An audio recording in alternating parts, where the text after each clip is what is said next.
O governo de Israel afirmou que não vai suspender o cerco total na faixa de Gaza, até que o Hamas liberte todos os reféns. A negativa veio após um pedido da Cruz Vermelha para que fosse liberada a entrada de combustível na região.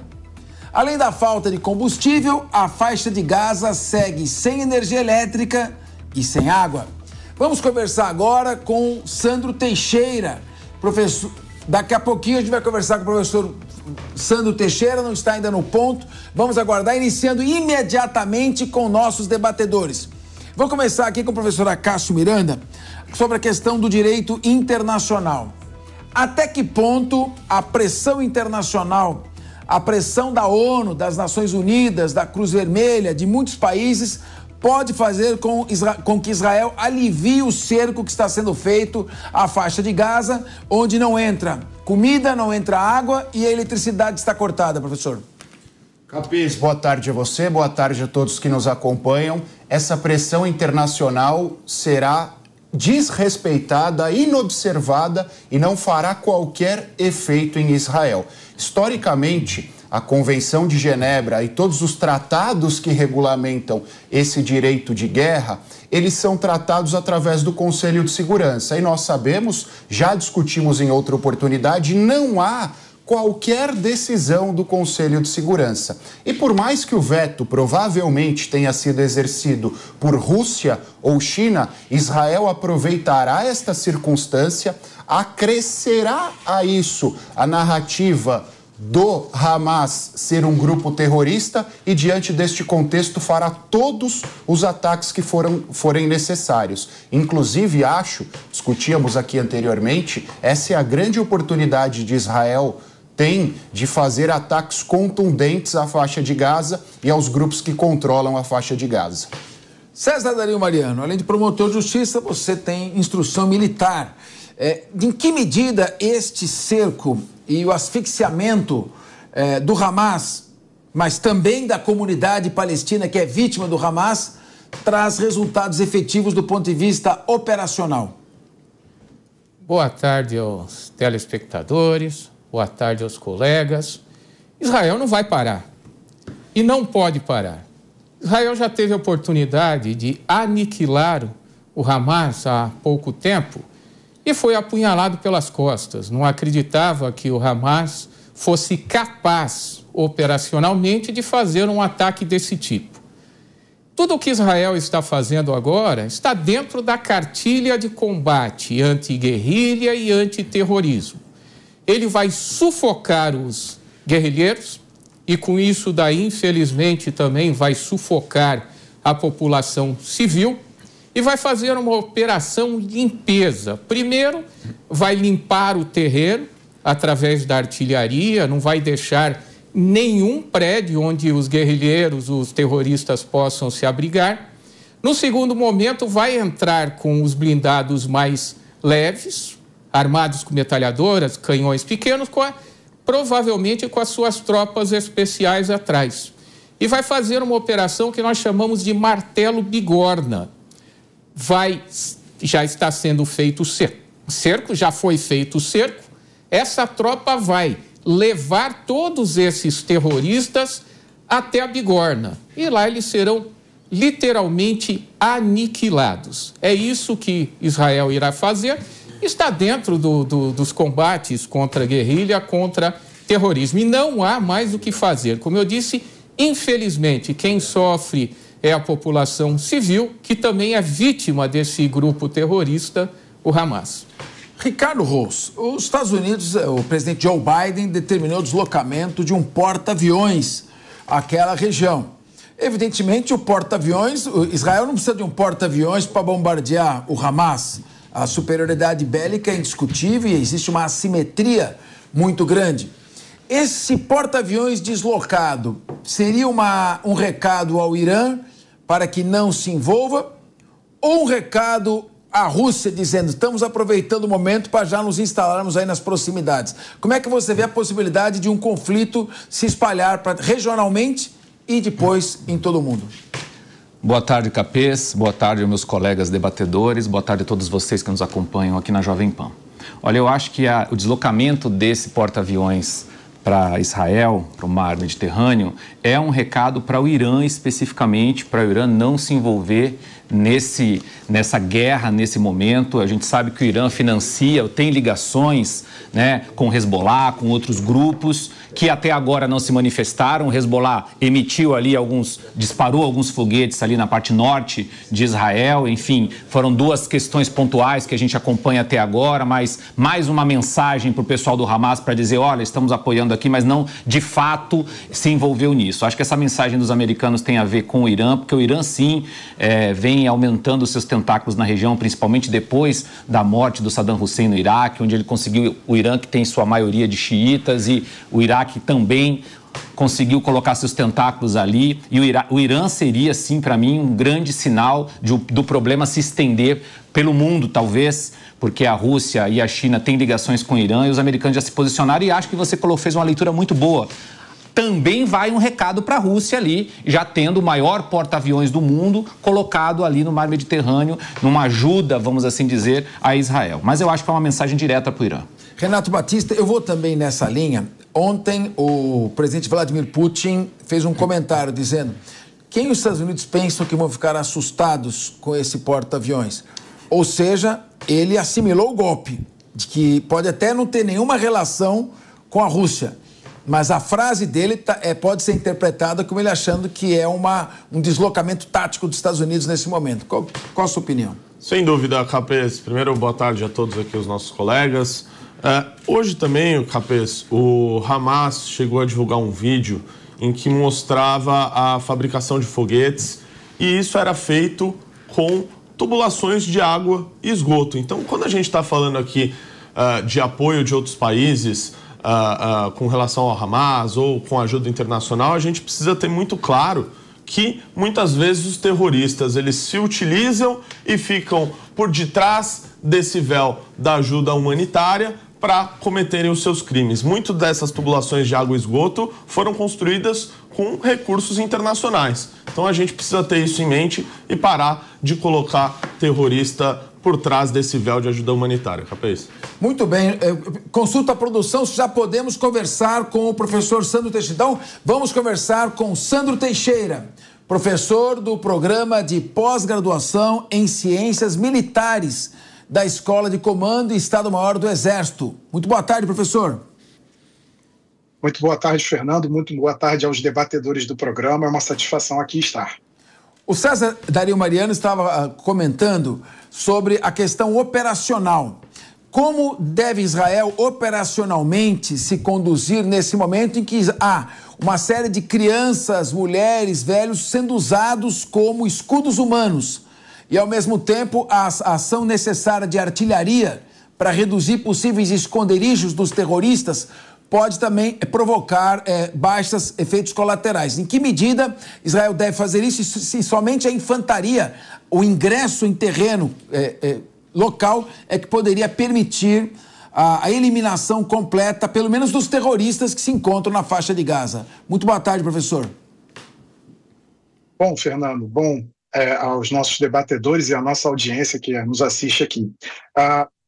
A ação militar israelense ela pode ser medida de uma série de componentes que são voltados para tentar reduzir as baixas civis.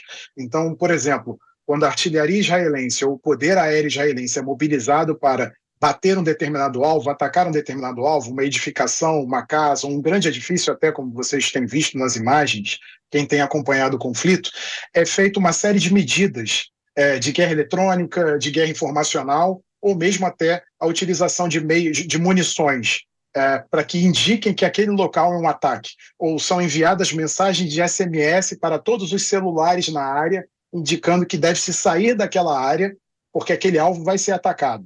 E também, além disso, você tem também a questão informacional, por meio de tweets, por meio de mensagens passadas em redes sociais, WhatsApp, Telegram e por aí vai, indicando Israel vai bater esse ponto, e vai bater esse ponto porque ali há um alvo compensador do Hamas.